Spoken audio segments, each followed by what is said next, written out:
he issued, because most of the things that he mentioned were not of national relevance. They were very much appealing to the activists to turn up their numbers. We will be hearing from the CPP, who is demanding the withdrawal of Dr. Opoku Prempeh's nomination over what it says is a belittling of Ghana's first president. Away from that, Mepe community on tenterhooks following revelation by VRA of possible dam spillage again in the coming months. And psychologically, we started thinking already that is it going to happen like it was last year? We don't know yet. So we are only hoping that they will come and engage us, the kind of preparation or measures that need to be put in place.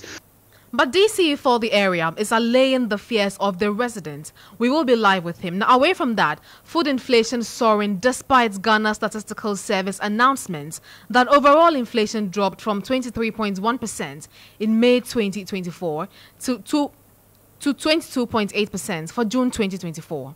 The 5.1% that we've recorded monthly inflation for food is the highest that has been recorded in the last 13 months. And between May and June, we've seen the steepest increase from 2.7% to 5.1% between May and June 2024.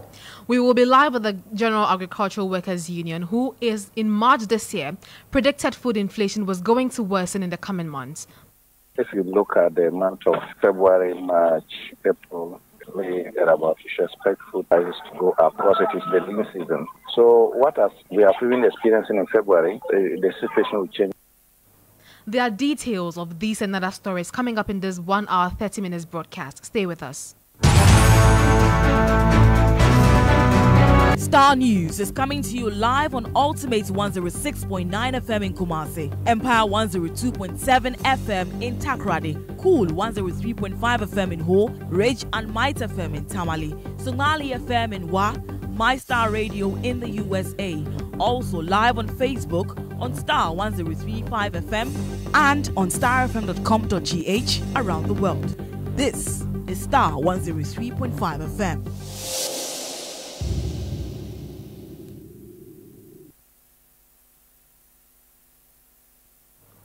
Thank you for choosing us this evening. We start off with education as candidates sitting for this year's Basic Education Certificate Examination, BECE, have expressed their fear of a possible cancellation of Social Studies paper, as Starr News has uncovered a leakage of the Social Studies BECE Section B just before the commencement of the examination written today. Now, following the incident, Starr News visited some centers and engaged some candidates in Accra who expressed worry the development might lead to cancellation of the paper.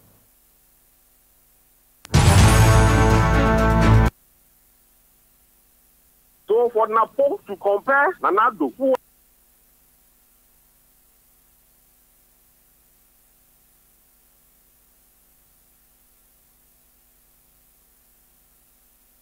So for Napo to compare Nanado, who has given all SIC, State Insurance Corporation's job to Keno Furiata Enterprise Insurance, there is better than Nkrumah. For Napo to tell the world that Nanado, who hasn't constructed one varsity, but Domama has constructed 3 universities, one in Riani, Eastern region, and Water region. The apple was noisy. We didn't get apple. I thought when I see the paper I'll get panic, but it was friendly. Thank God it's write all the 2 papers. So we are getting prepared for the next 2 papers. Friday. We didn't have any question paper. We did it with our head. I didn't even see the papers anyway. We just saw it. We saw the questions when we went to the exam store. So that was the time I saw the question. The paper went on well. We were taught in our class, so we were able to revise and learn. We were able to write it, and I hope we pass it. I don't wish it to be so that they'll cancel our papers because we didn't also get that pop. So why should they also cancel our paper? No, that one is not fair.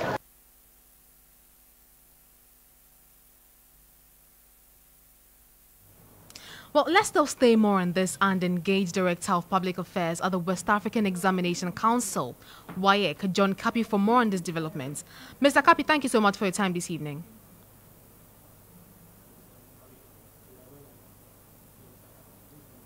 Mr. Kapi, can you hear me? Well, we are trying to He's actually on the line now. Mr. Kapi, thank you so much for your time this evening. My pleasure. Good evening. Absolutely. Now, can you confirm that indeed the paper was leaked today? There was no leakage of any paper as far as we are concerned. So what happens to the Section B of the social studies that were in circulation today? Now, this is not a new development. It's something that we've been talking about. And that's the reason we ask that the legislators should not go into the examination hall with any mobile phones. Now, we have seen since Monday at 9:04, between 9:04 and 9:15, people post these things on social media. Now, this is a period after which the papers have been opened and the candidates are actually actively sitting in the examination hall and writing their papers. This is when some unscrupulous persons would use their phones to take snapshots and post same on social media. And so we don't consider that leakage. But if you say you don't describe it as leakage, the paper was scheduled for 9 a.m. today. And we had the photos of the Section B of the paper earlier. Earlier than 9 a.m.? Section B, which was 10 a.m. We had the papers earlier. Now, the paper you see is a composite one. Paper 2, paper 1 is one single booklet. So this is given to the candidates, and when it's time for a changeover, all they are told is to flip a page and then continue with the test. Now, the reason is because we want to try and contain the exam within a certain time frame. So if the papers are with the candidates and anybody goes there and coaches them or is able to convince them and take a snapshot, we cannot refer to that as leakage. So how do you describe this then? Well, what I can say, I wouldn't know what term to give to it, but maybe, just maybe, somebody can call it foreknowledge because it was not yet time for that paper to be taken, although it was out there in the hands of the candidates. I mean, so considering that these things are likely to happen, or what you describe as foreknowledge, is it not problematic? Obviously, that is problematic, and that is the reason I said earlier that we had, admonished all our supervisors, all the legislators to desist from going to examination halls with mobile phones. This is because we have this paper given out to the candidates, and we need to allow them to explore, to write the papers on their own. But if as adults, we will go there and use our mobile phones to snap their question papers and post them on social media, then we cannot blame the children, neither can we blame the council for that kind of occurrence. Right, but are you conducting investigations into the matter? Well, we have got some leads of the people whose numbers have appeared on the social media platforms where we have seen these things. We have handed them over to the security agencies, and they are tracing them for us. Once we get hold of these people, we'll hand them over to the law enforcement agencies. So moving forward, what are some of the stringent measures that you are going to be instituting to avert issues such as this? Well, what we can do for now is simply to sanction. For now, maybe you've heard that we have apprehended about 16 people already in the past 2 days who were involved in this malpractice. That is what we are going to do. But again, we can only take certain actions in collaboration with the Ghana Education Service for whom this particular exam is coming. Because largely, the personnel of the GES, many teachers who are doing this kind of thing. And so if the GES will give us the power, I believe that we'll be able to come up with some sanctions that will scare people from going ahead with this kind of practice. Mr. Kapi, thank you so much for your time. John Kapi is with WAEC, and he's been telling us that the paper that was leaked earlier today does not constitute leakage, but it was just foreknowledge or misbehavior on some part of some adults. So WAEC, and for that matter, the students, cannot be blamed for what happened earlier. Let's do some politics now. And political marketing strategist Professor Kobi Mensah is arguing of a possible disconnect between the political messaging of NPP flag bearer Dr. Bawumia and his running mate Dr. Matthew Opoku-Prempeh. The energy minister has come under intense criticism following his claim that the incumbent president, Nana Akufo-Addo, has outperformed all various presidents, including Ghana's first president after independence, Kwame Nkrumah. Now, speaking in an interview with Starr News, nowadays today, political marketing strategist Professor Kobi Mensah said the party shot itself in the foot by opting for a campaign platform, thereby missing an opportunity to market the former education minister as vice presidential candidate.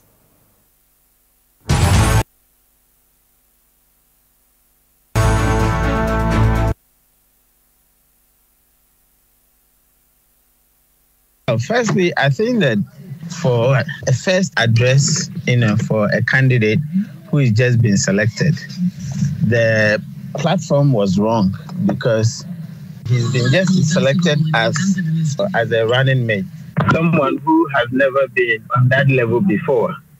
So you would expect that they will give it a platform that allows him to be able to display a philosophical and ideological stance on key issues and giving certain things to talk about. But this time they gave him a campaign rally platform. Campaign rally platform is not the kind of platform that allows for a very interrogative, kind of a speech. All right.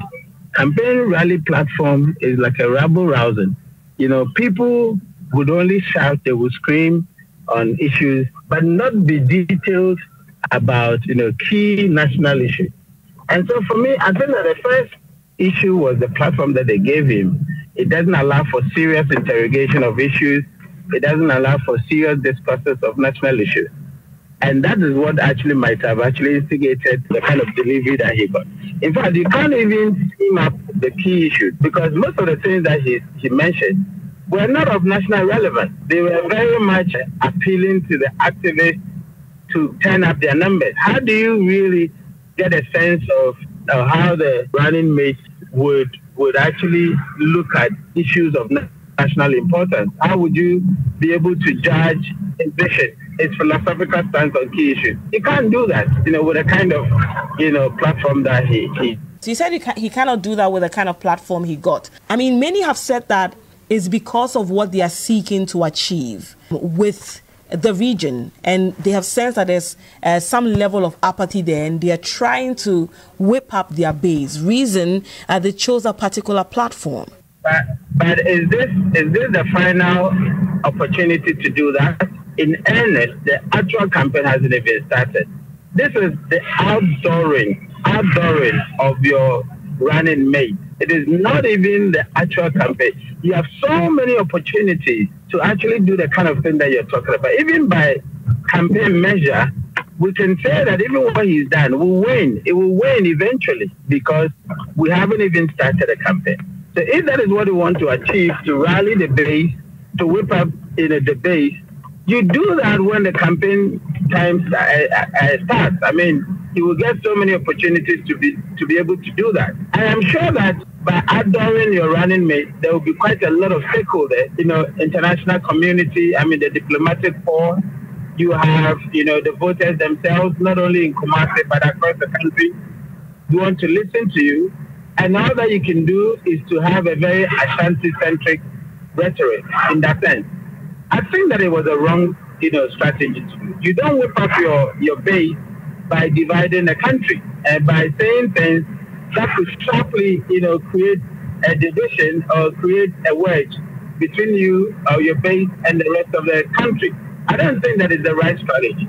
Do you think that the party and he, Napo himself, missed a good opportunity to put himself out there as... Of course.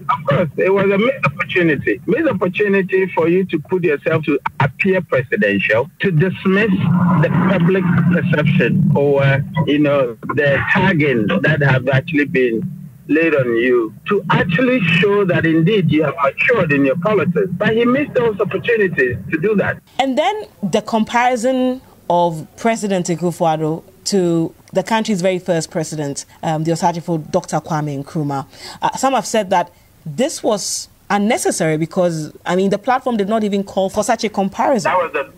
That was a low in any political. To call, an iconic global leader as Kwame Nkrumah, that is extremely low. I didn't think that any politician will go down that tangent as low as that. To use a very dismissive phrase, for a former leader that is celebrated globally. I mean, this is a president who had actually been celebrated as a personality of a century. And for you to use that word to do that, in diplomatic terms, it is not acceptable. If you have to go to Addis Ababa, for example, assuming you ascend to the throne and you have been asked to speak about Nkrumah, how are you going to approach it when you have had such a dismissive attitude towards a globally iconic character like that? It will be difficult for you to do so. Do you think that he underestimated the magnitude of the opportunity he had to sell himself to Ghanaians? It hadn't dawned on him the role that he's playing. I don't think so.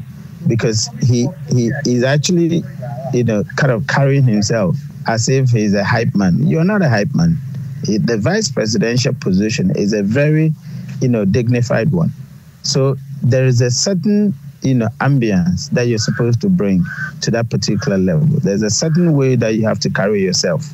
All right. That rabble-rousing does not actually augur well for such a status. It doesn't speak good of such a status. Yes, if you're on campaign trail, you can do that. But this is the unveiling for you to get into the history books of this country. Now, when we have to go into the history books of this country, this is the character that is going to come out. Do you want that? I think he underestimated the position. We have seen that the vice president, in a subtle way, tries to distance himself a little bit from some of the policies of the president. Then his vice presidential or his running mate comes on stage and is heaping praises on the president.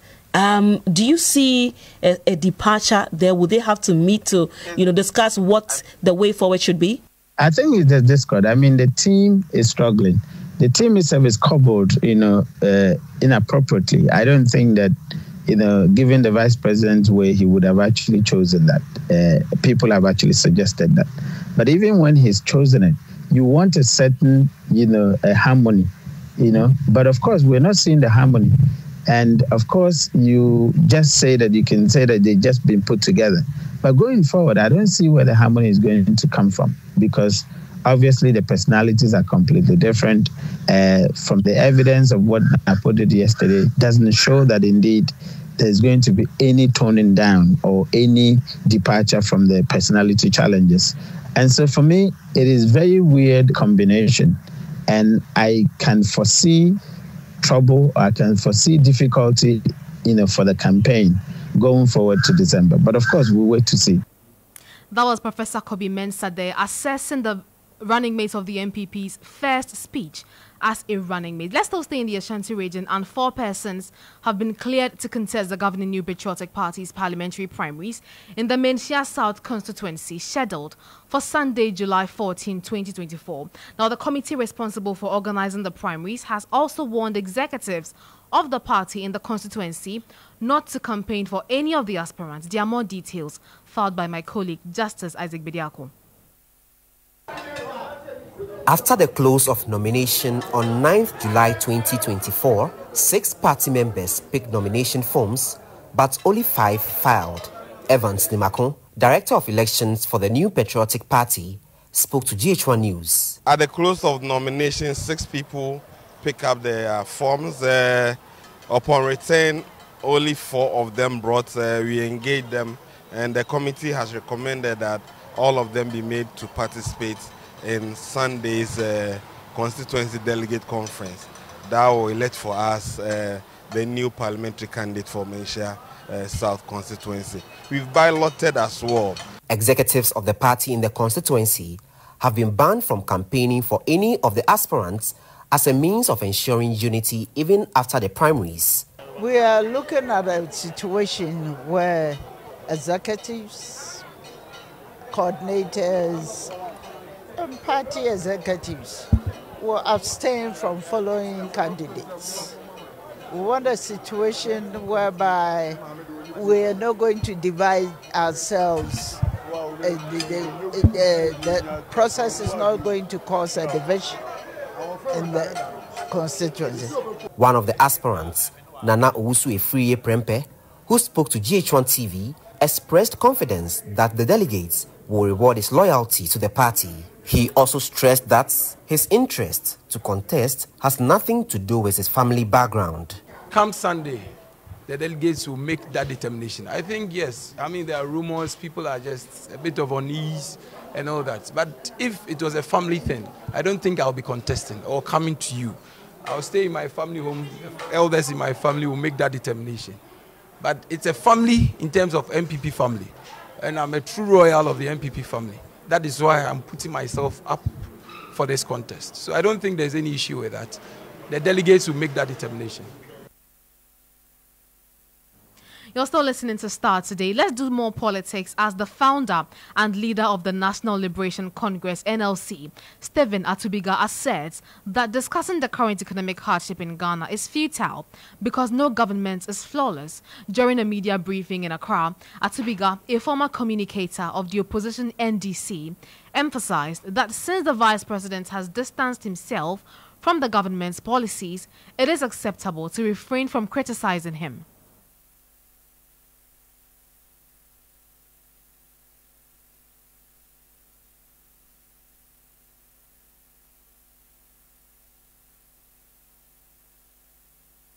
In the country, banks for every sector of the economy must have a bank. Every ministry in this country must have a bank, except the security and then the education sector. So once the banks are being established in collaboration with the citizens and the foreigners and have more banks, imagine Agri Ministry will have a bank, Works and Housing will have a bank, Health will have a bank. All the institutions, there's a bank that will fund all those sectors. That is the first foundation of the NLC, making immediately we assume office. Singapore has a population less than 10 million. They have 378 banks as at now, funding every sector of the economy. Once you have the banks in the system, it means this country will be run like a business entity, not a sole proprietorship that we are seeing that.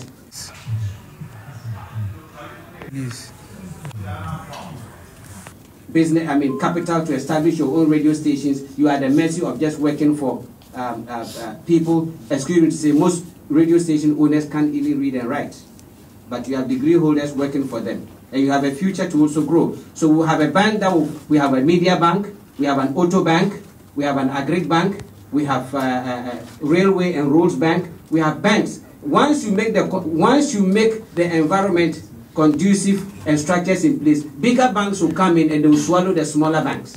It means you have bigger banks, foreign banks that will come with the money, the local bank, because we'll make it that any bank that is to be established in this country, it will be led by a citizen that will lead. Any foreigner will have to partner with a citizen to open it so that in such a way that the money will stay in this country. Let's head to the Volta region now, where residents of the Mepe community are on tenterhooks following revelations by the Volta River Authority of possible dam spillage again in the coming months. Well, the Volta River Authority has hinted at another controlled dam spillage to maintain its structural integrity.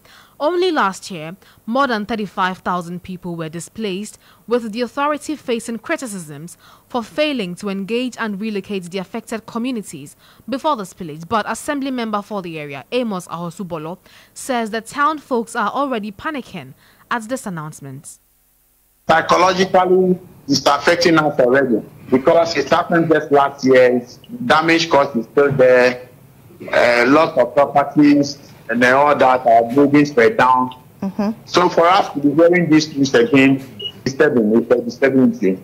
The residents in your community healed, or have some of them healed from the trauma? The problem is still there. Some are still in the camps. Whenever it rains, it disturbs them. They are still trapped in the tent. How do you take this news? Are you ready for another splurge? Have there been measures put in place to control the extent of damage? Should there be a splurge anytime soon? The VRA is hinting that. Yeah, that is the news in the public domain. And yesterday night I spoke to our district coordinator of NADMA. He told me that they're also going for a meeting at the home today.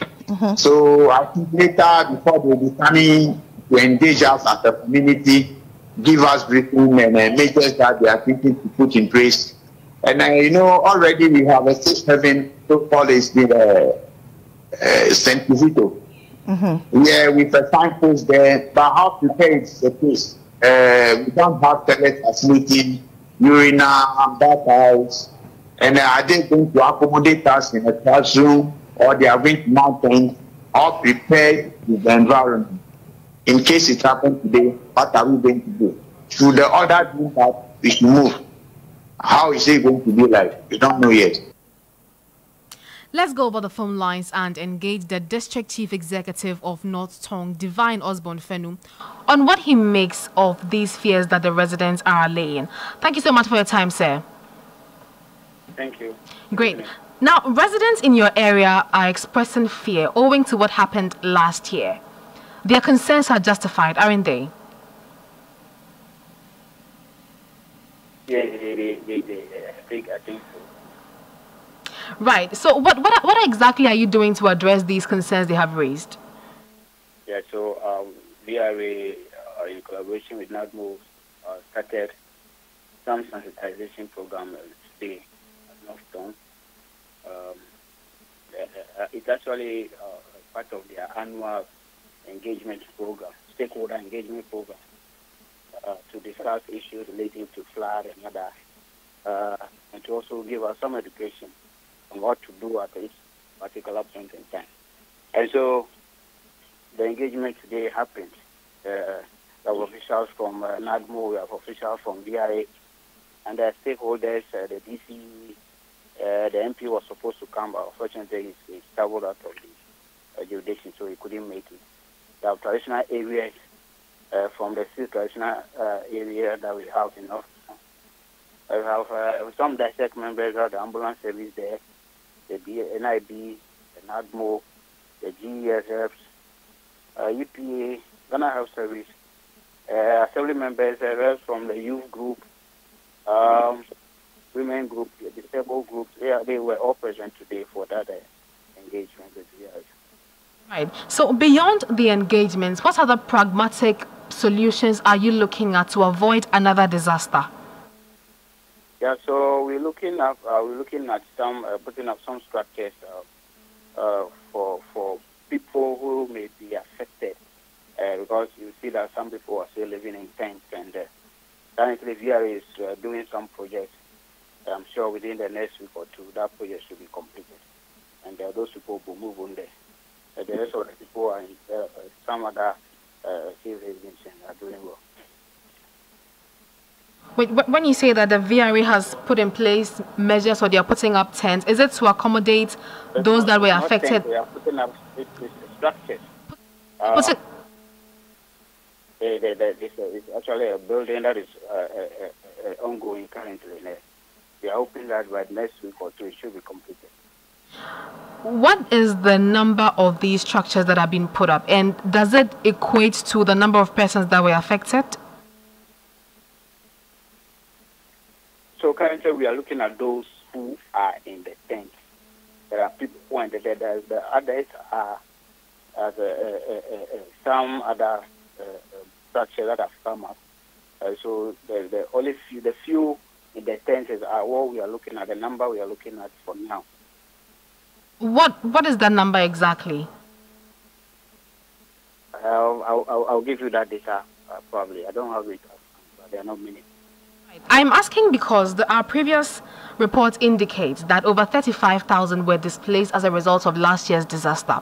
And so it is imperative for us to know the structures you're putting up and how they can resolve the backlog, if I may put it that way. So validation was done by the Works and Housing Ministry after all this. And we have about 701 houses that were destroyed. And so people who were temporarily displaced will have moved back to their homes, and some in the actually in the resettlement projects that have been put up already. Most of them are there currently. And the few that are in the tents are the number we are looking at to get them back to good structures. Okay. Mr. Fenu, there were concerns about the students who are writing BEC and the kind of challenges they've had to deal with as a result of this last year's disaster. How are they faring? They are doing well. We've been at the camp yesterday. We have seen that most of the students who they talk about are not even there. They are with their colleagues studying together in the towns. And so the few that they spoke about, we have given some solar lamps to them. Those who say that they don't have the light, we're giving solar lamps to them to use. But there's light there, just that maybe in the tents, it's difficult extending electricity to the tents. That may be the challenge there.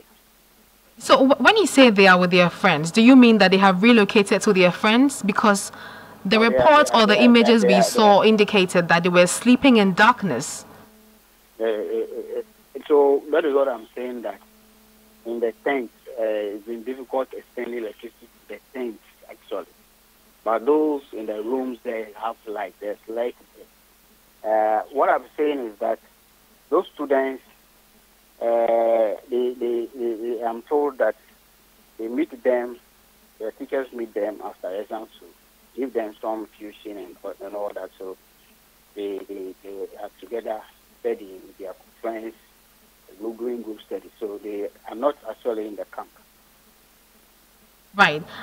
Before I let you go, I just want to find out the timeline you have for putting up these structures for the persons that were affected by last year's disaster. So the structure have been put up like temporarily. The Western Housing Ministry is currently working on putting up permanent structures for those who have lost their buildings completely. And so, but the structures being put up now are for temporary habitation. So while those projects, those ones come on board, they will be settled fully, so they can get back to school, they can get their homes and stay safely. Right. Thank you so much. Osborne Fenu is the District Chief Executive for MEPE. Away from that, the Ghana Statistical Service has revealed that the country's food inflation has soared despite overall inflation recording a decline.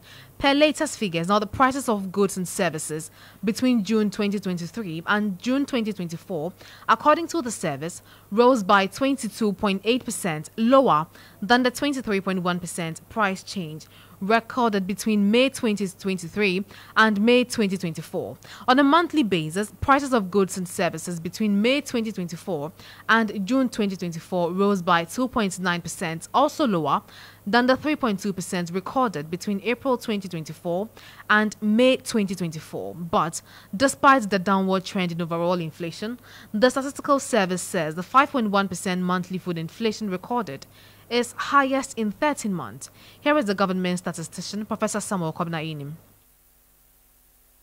Rate of inflation for the month of June 2024 stood at 22.8%, signaling that between June 2023 and June 2024, prices of goods and services went up by 22.8%. This rate of inflation indicates a slowdown in the rate of inflation by 0.3 percentage points on a month-on-month basis, as the rate of inflation for May 2024 stood at 23.1%. From a food inflation and a non-food inflation perspective, we see a reversal of the dominance of non-food inflation, as in the month of May 2024, non-food inflation recorded a 1.0 percentage point rate of inflation higher than food inflation. This dominance of non-food inflation has been reversed for the month of June 2024, as food inflation recorded a rate of 2.4 percentage points higher than non-food inflation, with food inflation 24.0% and non-food inflation 21.6%. We see a widening in the gap between inflation on locally produced items and inflation on imported items. With a variation of 7.5 percentage points, inflation for locally produced items stood at 25.0% for the month of June 2024, relative to 17.5% for inflation on imported items. From a regional perspective, we see that Upper East region recorded the highest rate of inflation of 35.2%, with the OT region recording a rate of inflation of 12.5%, indicating a 2.5 times difference between the region with the highest rate of inflation and the region with the lowest rate of inflation. On a month-on-month basis, we recorded an average price change of 2.9% between the months of May 2024 and June 2024, indicating that between May and June 2024, general price levels of goods and services went up by 2.9%. From the perspective of food and non-food inflation, we see a more than 5 times difference between inflation for food items and inflation for non-food items, with food items on a monthly basis 5.1% and non-food items 0.9%. The 5.1% that we've recorded monthly inflation for food is the highest that has been recorded in the last 13 months. And between May and June, we've seen the steepest increase from 2.7% to 5.1% between May and June 2024. Let's stay further on this and have a detailed breakdown of the numbers, as Edem Kojo, who is on the research desk, has joined me from on this. Edem, good evening. Good evening, Vanessa. What are these figures telling us? Vanessa, first of all, usually I do this with Kojo Mensah, but since you are here, I think I would have to start from the top so that we all understand what exactly, when the Statistical Service says, oh, inflation number is A or B, what exactly they are talking about. So in here, there are two basic things. Inflation is basically the difference in the rates of prices of goods and services between one point and another. So there are two types of inflation we calculate in here. We have what is known as the yearly inflation and the monthly inflation. So we are in July. If you take the price of an item today, and then you juxtapose or look at the price that it was, say, same July 2023, then you are getting what is known as the yearly inflation for the item as at July 2024. Now, if you pick that item, July 2024, and you go and compare its price with, say, June 2024, then there you get what is known as the monthly inflation. So that is why we have the year-on-year and month-on-month. Right. Yes, so that is the first part we need to understand, so that when I start speaking the numbers, we have a nice conversation with it. So that is one. Now, the second part is the Ghana Statistical Service uses what they call the inflation basket. So they have some 507 items or 307. The number usually confuses me. So it's some 307 items across 57 markets. And if I say an item, for example, we have, say, a laptop in front of me. The laptop is an item, but there are different brands of laptops. So the different brands of laptops are each of their prices are picked, and then the average is found to be the average price of a laptop. So in all, they take prices for 47,800 products. So although there are 307 items, a total of 47,800 products are taken. Then there's also the part of 57 markets. So it's not just taken from India. There are some markets they specifically go to. And even the 57 markets, a total of 8,337 outlets. So it's a very comprehensive exercise that is done so that at the end of the day, even though it's an average price, it's a price that factors in Accra whilst factoring in somewhere in the north. So with all this understanding, let's now move into what our inflation figures are, Vanessa.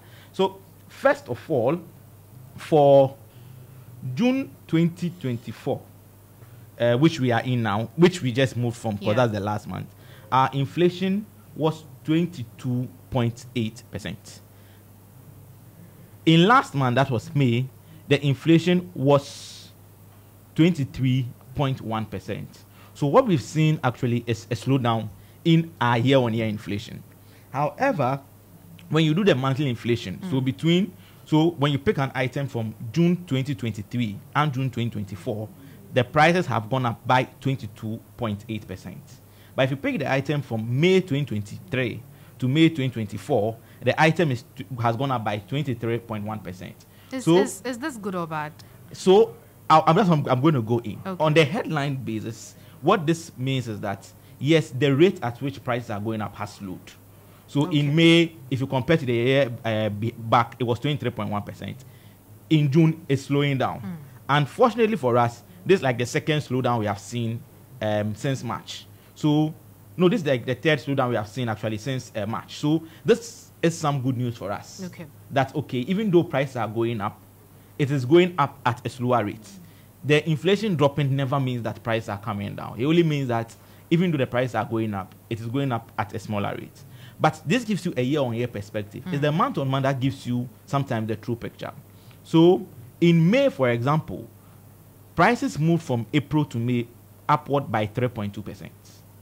And then between May and June, the prices moved up by 2.8%. Okay. So indicating that it's a slower growth rate. Exactly. Right. So it is still going up, but it's a slower growth rate. But what is interesting about this is that this 3.2 and 2.8 are still higher than the monthly inflation we recorded as far back as November. So yes, there's a slowdown this year, but it is actually very high monthly inflations. And this monthly inflations that compound and become your yearly inflation, your year-on-year. So the numbers there are a bit high, some will say, for just a monthly inflation. So that's the first thing. The second part we need to understand. Now, I'm going to go down and tell you two parts. So we have the food inflation and non-food inflation. And this is what we are finding out, that food inflation is now contributing most to our inflation.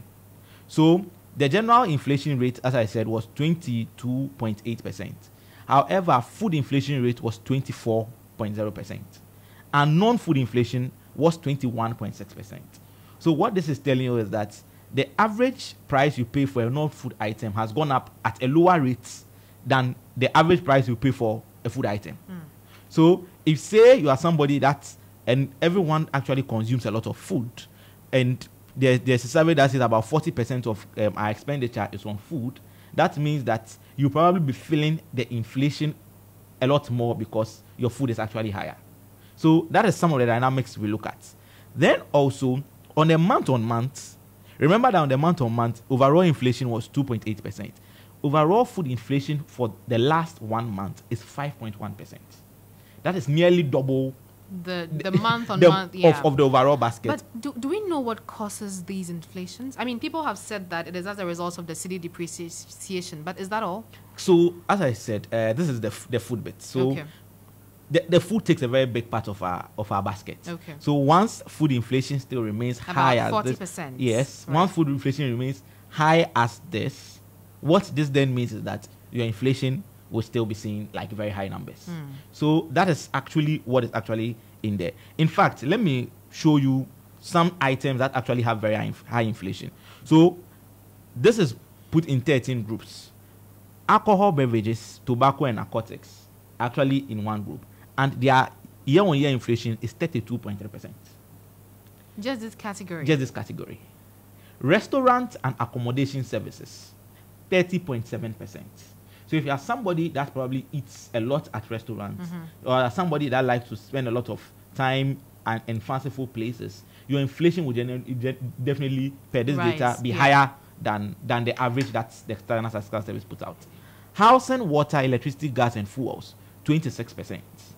So if you spend a lot in terms of, or you are somebody who probably doesn't own your home and rents, uses electricity, buys fuel amongst that, your inflation would actually be a bit higher than the 24 that is, the 22.3 that is in there. And then food and non-alcoholic beverages, it's 24.0%. So these are the top 4. Now I'm going to do two things and I leave. On a regional basis, the Bono East has the highest food inflation and non-food inflation. No, and Upper East has the highest non-food inflation. So Bono East has the highest food inflation. Oti region has the lowest food inflation. There's one thing I usually do with Joshua before I leave, and I'll do that. So out of the 307 items, the Statistical Service ranks the 20 top items that have the highest inflation. So if you are somebody that consumes such items, what you realize is that you really have your inflation very, very big. So number 1 on the list is okra. Okra has a year-on-year inflation of 87.8%. Do we know why? That is for the people in the sector to talk about. Okay. However, on a month-on-month basis, so between May and June, okra went up by 28%. And just okra. Just okra. A member of the food basket. Yes. Dominating this much. Yes. Right. The next item is green pepper. A month-on-month inflation of 25.2%. Tomato, 27.1%. Garden eggs, 18.5%. Carrots, 18.5%. Cabbage, 18.4%. Onions, 18.9%. Oranges, 22.7%. Dried pepper, 13.1%. Garlic, 27.8%. Avocado pear, 12.7%. Contomere, 24.0%. Banana, 20.9%. Now, note that I am actually on number 13, and each of the 13 items are food items. Yeah. It is number 14 now you see pets and related products. And even that, the monthly inflation is just about 2%. It's yearly inflation, that's number 14. Ginger, 27.9%. Still food. Mango, 6.8%. Lime, 19.1%. Fried fish, 8.4%. Apples, 7.5%. So,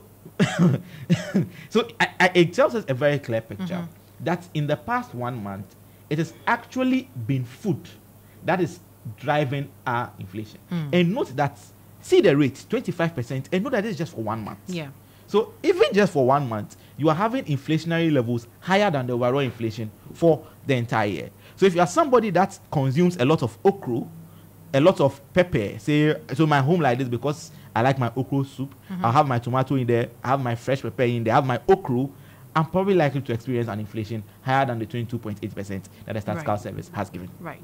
Adam Kojo, thank you so much for those updates there. But, I mean, what he's been trying to explain is the fact that inflation has dropped, yes, but it doesn't mean that your expenditure may go down on the average. Adam Kojo, thank you once again for those updates. Now, let's have a conversation with the General Secretary of the General Agricultural Workers Union, Edward Karewe, who in March predicted food inflation was going to worsen in the coming months. But before that, let's listen to what Karewe said in March.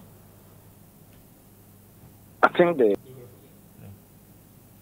Statistical Service is getting it right. If you look at the month of February, March, April, May, thereabout, you should expect food prices to go up because it is the lean season. So what we are even experiencing in February, the situation will change in March, because March, all the food stocks that we had would have been getting depleted, and there's no new food coming in except food that has been imported. And because imported foodstuffs are also expensive, it will not. We know that the country is heavily supported by food imports, but because of the depreciation of the cedi and other factors at the global level, there's no way out. Imported foodstuffs the price will come down to be able to moderate the national food situation. Mr. Karewe has joined us over the phone lines for a conversation on this development. Mr. Karewe, thank you so much for your time. So in March this year, you made a prediction that food inflation was going to worsen. You have been vindicated. How does that make you feel?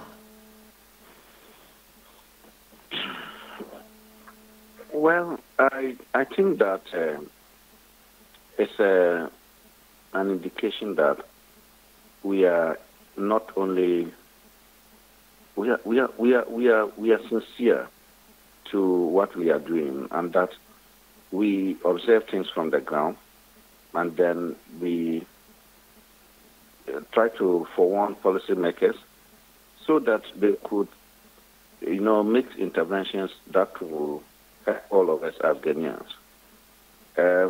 Those who thought that because we were not in government and we are not in public office of that nature, we don't know.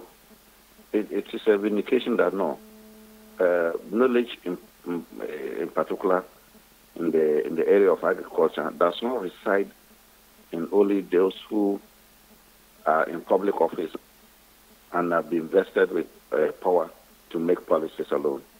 No, it is not like that. So they should listen to people who genuinely express their opinions and then offer solutions on the economy, not only in agriculture, but on the economy, so that they could make the proper interventions for the benefit of all of us.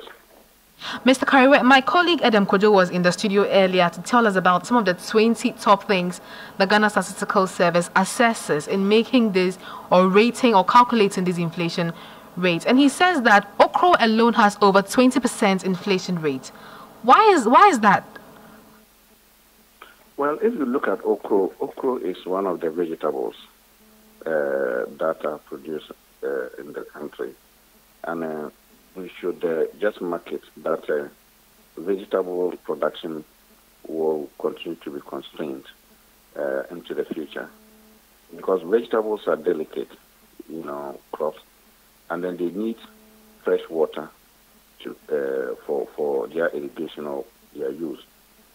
Unfortunately, Ghana now has less fresh water than before, in the sense that all the rivers, particularly those within the Galamsey areas, are all polluted.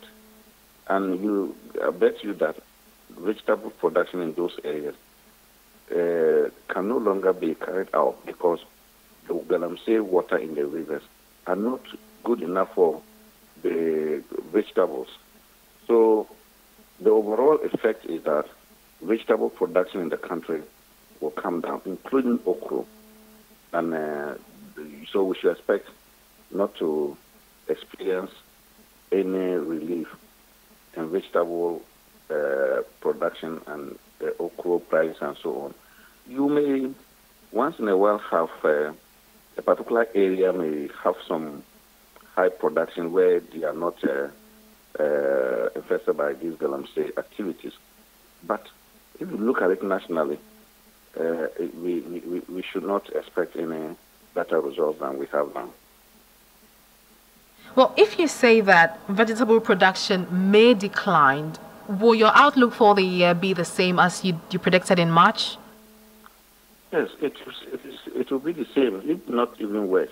The thing is that we are just... Sorry, not to cut you, but if you say it will be the same, does it owe to the same factors, issues with Galamsey, among others?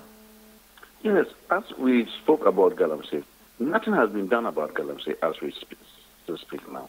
Galamsey is still ongoing. So the destruction, the consequences of Galamsey at the time we were speaking has now gone worse. The effect has gone worse because Galamsey continues. And wherever Galamsey is just like fire, wherever fire passes, it burns down everything and then it leaves its mark behind. So Galamsey is just like that. It adds on. So the destruction that has been caused, every day, further destruction is being caused and destroys agricultural production infrastructure. And government doesn't seem to care about it. Today, they don't talk about it because they don't want to talk about it. And I don't see government talking about it into the end of the year when there's election, and not to now talk about taking concrete action to stop it. So these are the results of government not listening and not acting, that we have today. Food prices continue to go up when we are already in the harvesting season, in the southern part of the country. So we are in a serious times, and it's not accidental. It's just that the signs were there. We deliberately created the environment we have today, the situation we have today, yesterday, by failing to invest in agriculture and also engage in this destructive, permanent destruction of agricultural infrastructure into the future. So the future is more bleak, and no one should expect better things to come in the future. Right, Mr. Kariwe, as you submitted earlier, that the government needs to listen to people that are well versed in agriculture. What else can the government do to salvage this situation? Well, the solutions are there, just that we need the willpower. We need our government to, I don't know whether we can't say they don't know that there are these challenges. They know, it's just that they are not ready to handle. The thing is to stop Galamsey. And government has got the capacity to do so. So if they want to stop galamsey, within 3 months, look, galamsey will be brought down significantly. But they will not do it. That's one thing. Because government is everywhere in the country. We have police commanders, we have all the security commanders in the regions, all the 16 regions and districts. They know what is happening. But they just either condone it or look somewhere and allow it to go on. For whatever reason they are doing that, one can only say that they are derelict in their duties, and they are not carrying on their duties as imposed on them by the work that they have been asked to do. So that's one. The other thing is that government, in this phase 2 of the planting for food and jobs, is just doing nothing to support farmers. Farmers are still going to buy all the inputs at the market price. And our farmers do not have those resources to buy the quantities of inputs at the market price to get enough inputs for their farms. So if you don't put the inputs on the farms, what will happen? You have low yield. And low yield, overall aggregate of the country, will lead to low output. And when there's low output, prices will go up. Unfortunately, what would have happened is the government would have resorted to importing food into this country. But unfortunately, because our city is also not performing well, if you even import the food stuff, it will be so expensive because of the depreciation of the city. So we know what to do, but I just wonder why we are not doing it. And that is what we have to do. We have to stop the galamsey. We have to also invest money in agricultural production. Mr. Kariwe, thank you so much for your time this evening. Edward Kariwe is the General Secretary of the General Agricultural Workers Union. He has been saying that his prediction in March, which says that food inflation was going to worsen, still remained persistent because government hasn't done much to address the issues that resulted in the rise in the food inflation. He even predicted that in the coming months, food inflation doesn't look too good. It may even worsen if things are not put in place. But let's just go back to and listen to what he said in the month of March. I think the Statistical Service is getting it right. If you look at the month of February, March, April, we should expect food prices to go up because it is the lean season. So what we are even experiencing in February, the situation will change in March, because March, all the food stocks that we had would have been getting depleted, and there's no new food coming in except food that has been imported. And because imported foodstuffs are also expensive, it will not. We know that the country is heavily supported by food imports, but because of the depreciation of the cedi and other factors at the global level, there's no way out. Imported foodstuffs the price will come down to be able to moderate the national food situation. Let's have a general conversation on the back of this. And Professor Patrick Esumin is a professor, associate professor at the University of Ghana Business School. Thank you so much for your time this evening. Thank you. Good evening. Good evening to listeners. Absolutely. Prof, what do you make of the latest inflation figures? Well, I think, the headline numbers suggest that there's been a marginal decline in the inflation rate. But I think the troubling part is that the fact that the food inflation, which had been on a little bit of a downward trend, has changed up. So I think that part is troubling. And when we begin to look into the numbers, basic staple, one of the major food items, in particular, the category on the vegetables, plantain, tubers, those are important staples.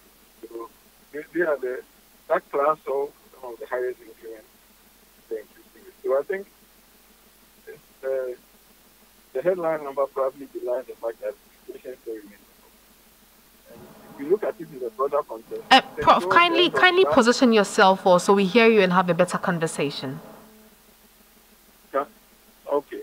Can you hear better now? Yeah, it's better now. Thank you. All right. So I was just going to add that if you think about the broader context, the longer-term context, clearly, towards the end of last year, we saw a rather steady disinflation. That has stalled this year. So it tells you that it appears that lower 20s inflation is what we are seeing in the last few years, rather than the lower, between 10 and 12 that used to be the order. So I think there's still a long way to go before we'll be able to tame inflation and bring it under control. And away from food inflation, we have also seen that utilities tariffs have risen at the beginning of this month, and fuel prices are still relatively very high. What is your outlook for the future? I think at the moment we've been hovering between marginal increment and marginal decrease, and you expect that will continue. I think one of the things you saw is that transportation has gone up about 19% or so, and you also mentioned the utilities. Those ones actually take time to filter through the whole inflation basket. So once utility prices are up, it will be captured in the June inflation that we measured. It will be captured probably in the next one.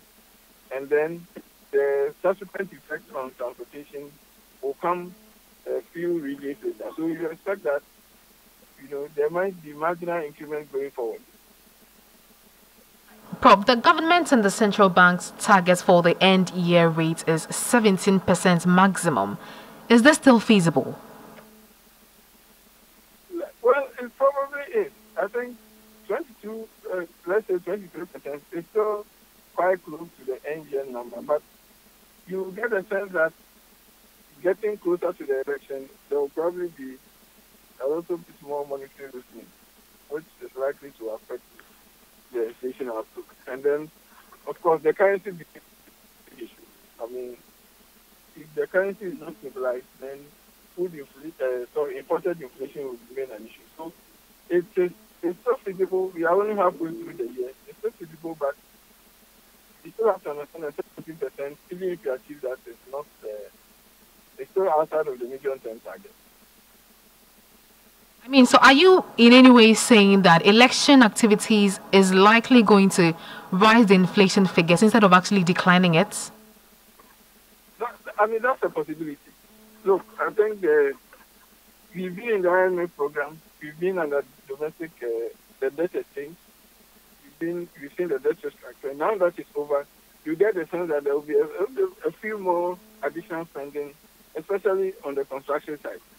And we know election activities always generate additional spending. So as long as we are not producing enough and we haven't seen any evidence that we are actually ramping up our domestic production, as long as we are not producing enough, that election-related spending is likely to keep inflation from going toward the medium-term target that we want. So yes, there will be some inflation that will result from the additional election-related spending. Right. Thank you so much for your time this evening. Professor Patrick Isuming is an associate professor at the University of Ghana Business School. Now, when we were engaging the General Secretary for GAWU on food inflation. He touted galamsey as one of the reasons for the destruction of vegetable production. And so we as a news team is asking that should Ghanaians seek indigenous means of fighting galamsey with a country facing deforestation? We ask because results are scarcely seen despite the numerous government initiatives implemented to combat this illegality. However, the fear of curses may seem like an avenue to explore, all because of what has transpired at Achem Akwase in Birim North District in the Eastern Region, when a chief invoked curses on the NPP's Deputy Communications Director, George Krobia Asante, for his engaging in galamsey. Elikblim Awuku has the details in this report. Since 1950, about 60% of Ghana's forest cover, which is roughly 2.7 million hectares, has been depleted. Experts warn if current trend continues, Ghana's forest could be entirely wiped out within the next 20 years. But while the Forestry Commission is ramping up its efforts against increasing illegal mining activities, some government-affiliated individuals could be seen as key obstacles to these efforts. One of such is the NPP's Deputy Communications Director, George Krobia Asante, also known as Gambo, who is currently begging the Ankobia Hene of Noyem Ajinyame, Kofi Kingsley, to reverse a torrent of cases rained down on him for lying about his involvement in Galamsey.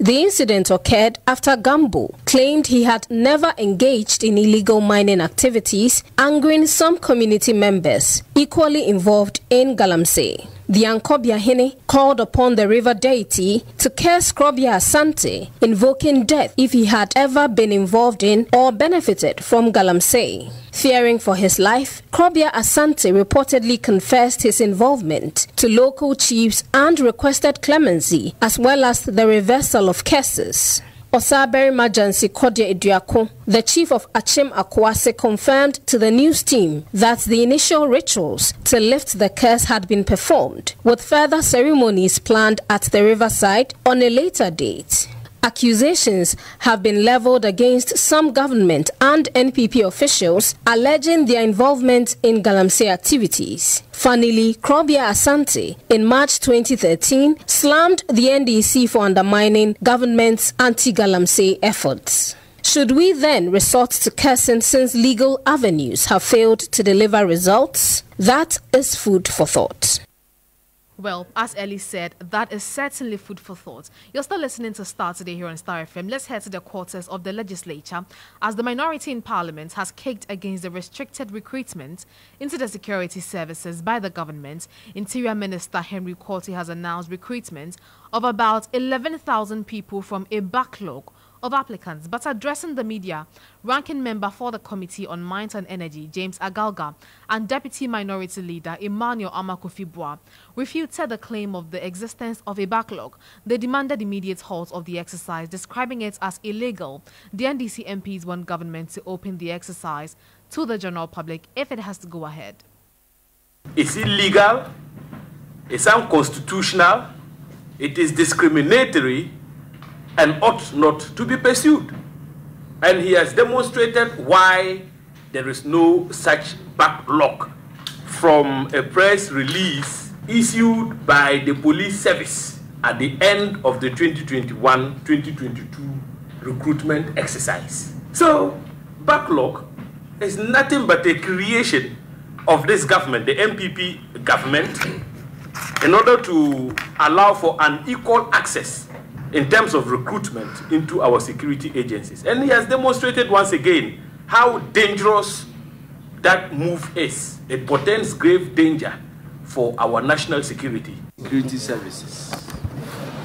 The Minority Caucus in Parliament, as noted, will concern a banner headline news report in the Chronicle newspaper on Monday, 8th of July.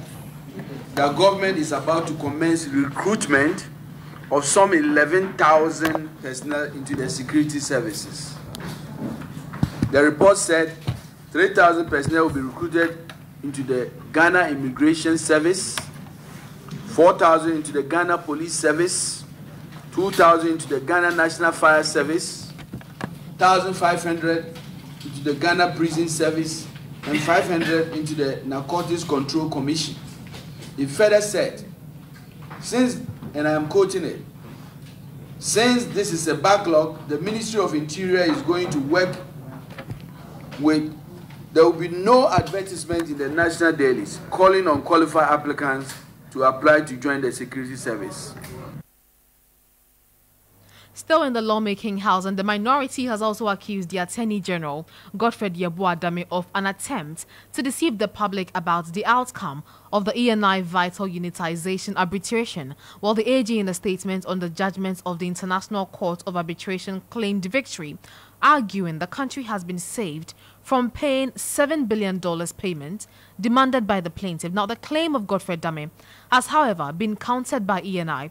The following news desk report chronicles events leading to the judgment and subsequent reactions.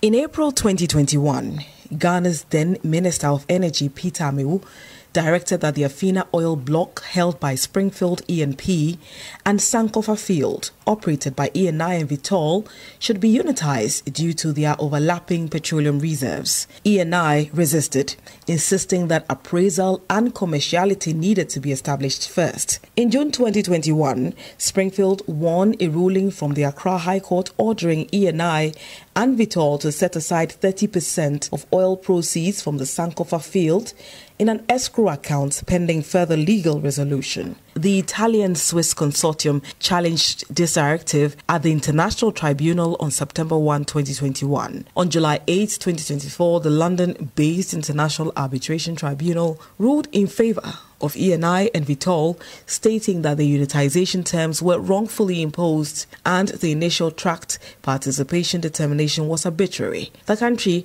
has been ordered to pay 190,000 euros to ENI and Stockholm Chamber of Commerce as a result. However, Ghana's Attorney General Godfrey Wadame noted that the tribunal rejected a compensation claim of $7 billion made by ENI and Vitol against Ghana's government and its state oil company GNPC over the unitization. Executive Director of the Africa Center for Energy Policy, ACEP, Benjamin Wache, criticized the $7 billion claim as false and described the government decision to agree to arbitration as a waste of time. Economist and fellow with policy think tank Imani Africa, Dr. Theo Champong, also shared similar sentiments and urged the Attorney General not to throw dust into the eyes of Ghanaians. My concern is basically this attempt by government spokespersons to create a certain narrative as though they had won the case, when in reality the substantive issue that brought them to all of this in the first place, which is that you are forcing parties to unitize without fully exhausting the processes, the technical processes. The court did rule that Ghana was in breach of the agreement that they had signed with ENI and their partners. He re-emphasized the need for the government to follow due process in issuing out directives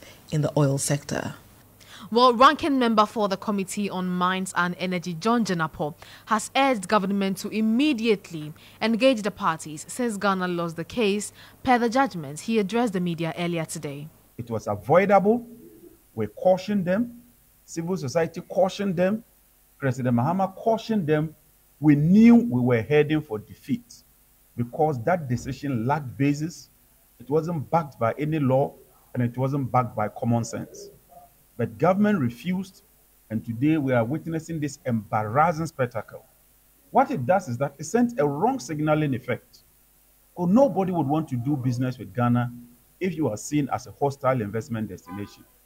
But more importantly, we've lost so much revenue. If we had resolved this matter in 2020, we would have been producing more oil. Look at the revenue lost from 2020 to date. But we believe that it's not too late. We call on government to swallow its pride. First of all, to stop the misinformation.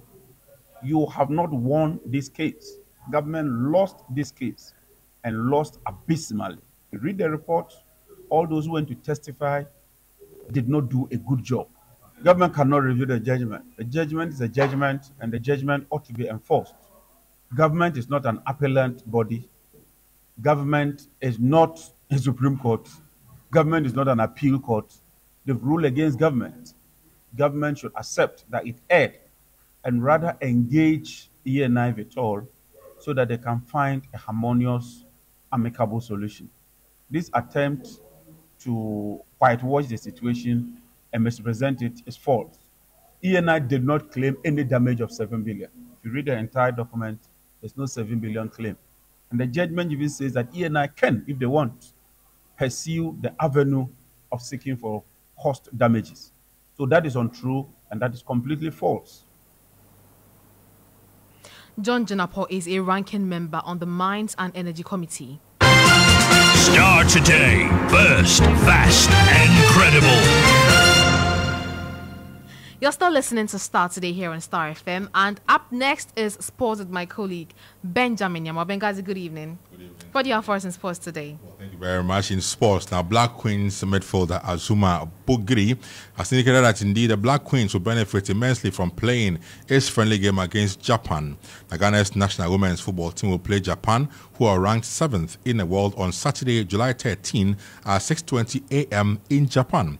Japan is preparing to compete in the upcoming Olympic Games to be held in Paris this year, but the Queens won't do same. But Bugri expressed disappointment over Ghana's inability to compete in the Paris Games later on this month. However, Bugri, who plays for Swedish side IFK Norrköping, believe the game against Japan will afford the team the chance to test their might against one of the best teams in the world ahead of next year's AFCON for women's football in Ghana. Still, with some news in football. Tonight at 7 p.m., we have the big semi-final game between England and Netherlands on, and lineups are out already for these two teams. For England, the 11 playing a game tonight for the Three Lions are Pickford, he's in goal, Kyle Walker, John Stones, Gehi, and Trippier. They are the back four or defense for England. Midfield is Kobe Mainoo, of course, Rice, Saka, Bellingham, Phil Foden, and Harry Kane are the 11 for the English team. On the bench, they have Luke Shaw,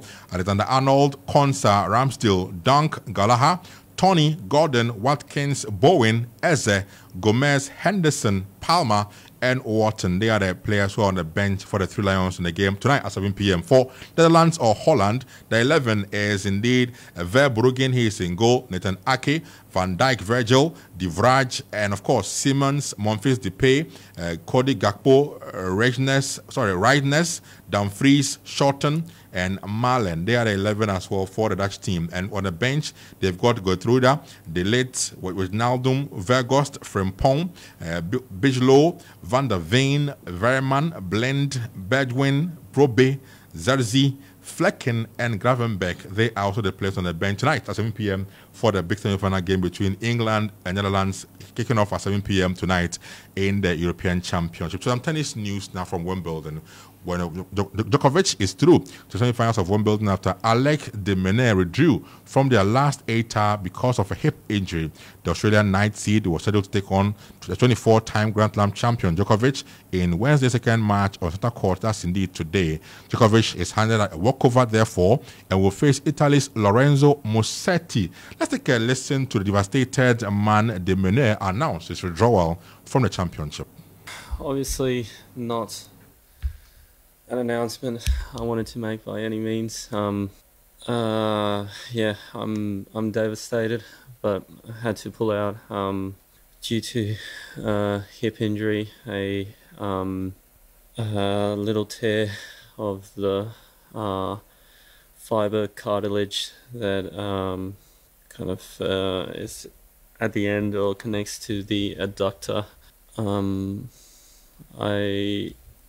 I felt a loud crack during the last 3 points of my match against Phils, and got a scan yesterday, and it confirmed that this was the injury, and with high risk of making it worse if I was to step on court. So, yeah.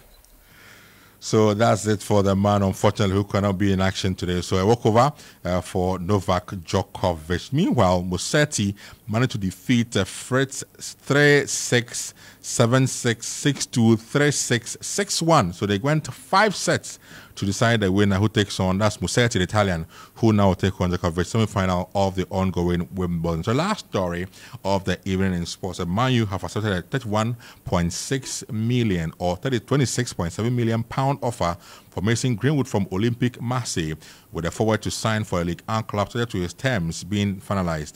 The deal is for a guaranteed 27.6 million plus 4 million in add-ons. And if the 22-year-old can come to contractual agreement with Marseille and joins his troubled Man U career will come to an end. It's understood the sell-on clause is 40 to 50% on the fee for Mason Greenwood, agreeing to join Olympique Marseille from United. That should be it for our sports, though. Nangaji, thank you so much for those sports updates. But I'm curious to know how England managed to get to the semi-finals. It's been an interesting run for the English team. It's quite similar to that of the French team. Not been too impressive. There has been constant complaints from their fans and even the pundits who sit on the airwaves and talk about the game. They've been complaining about the team not playing exciting football. But they've qualified. They've won almost all their games. They win. I mean, if it has to go penalties, they manage to go to penalties and then they win. That's what they've been doing really in the tournament. Against Slovakia, knockouts against Slovakia, they went down, but they equalized with just about 1 minute to end the game. They scored again to ensure they won over Slovakia. In the last game against Switzerland, again, the Swiss scored the first goal. England equalized. Extra time, no goals were scored. Penalties, the England team managed to qualify over the Swiss. So they've been working on what we call a tightrope. But fortunately for them so far, they've managed to get this to this stage. But tonight is again the Dutch team, who have been very impressive. It still surprises me. I would have wholeheartedly supported England because it has somebody like Saka. You know that I'm an Arsenal fan.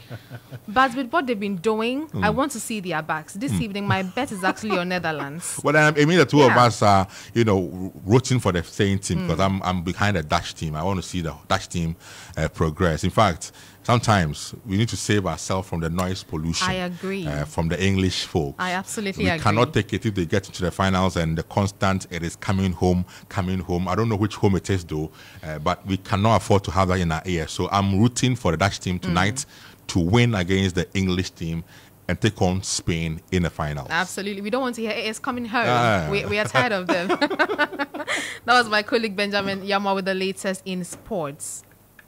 Let's do some other stories now. And vulnerability in cyberspace is one threat Ghana is liable to as the country rapidly conforms to digitalization. However, Ghana joins the upper ranks of the world's technology age by introducing a cutting-edge information technology laboratory at the Wisconsin International University here in Accra. The facility, equipped with cybersecurity, digital forensics, STEM, and artificial intelligence labs, is set to revolutionize information technology by training the next generation of technology experts with tools that match international standards. There are more details in this report. The 2023 Ghana FinTech Reports review.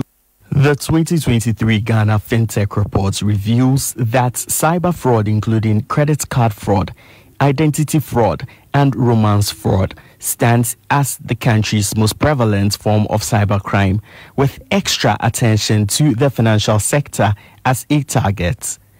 The menace, costing the country as much as 4.3 million cedis in 2022 alone, represented a 65% increase from the previous year. Worse, a 4.9 million cedi loss was recorded in the first 9 months of the year 2023. To meet global standards in fighting cybercrime, the Wisconsin International University College has set up a novel IT laboratory, the second of its kind in Africa. The facility is equipped with both training and commercial-grade digital forensic lab, an artificial intelligence or AI lab, and an ICT lab. President of the university, Professor Obeng Mreku, highlighted the essence of setting up such a facility. As digital technologies become more sophisticated, so too do the modus operandi of smart cyber criminals. Critical information infrastructure systems, such as health information systems, identification information management systems, and utilities, are increasingly at risk. For this reason, ensuring a safe cyberspace requires a collective effort of all stakeholders.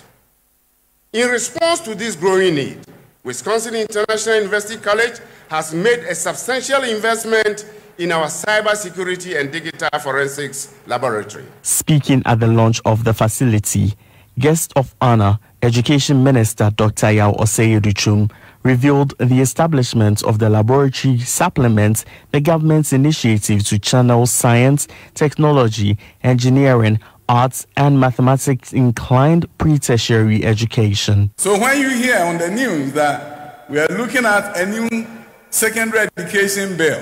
That will ensure that we upgrade our junior high school so that quality teaching and learning will take place. That will ensure that we have quality 6-year secondary education. It's to ensure that Ghana can be part of this era. The first industrial revolution, we're not part of it. The steam engine, Africa was not part of it. Then we have the second, electricity. We used it in building some industry that collapsed. The third industrial revolution, the advent of computers, gave us a rare opportunity. We were never at the forefront of that revolution. But now we have a rare opportunity where we are combining the electrical, the physical, and biological to do great things that can change the world. An opportunity for our youth to lead the way and lead the world. And that is why I applaud Wisconsin University for the work that they have done. If you look at what we are doing at the high school level, junior high school level, sometimes I say to myself, how are they going to fit in the university? And today I'm encouraged that our universities are waking up. A tour of the ultra-modern laboratories had on exhibition a 3D printer, smart robotic tools, digital forensics facilities with capabilities for drone forensics, Internet of Things, email forensics, and mobile phone forensics.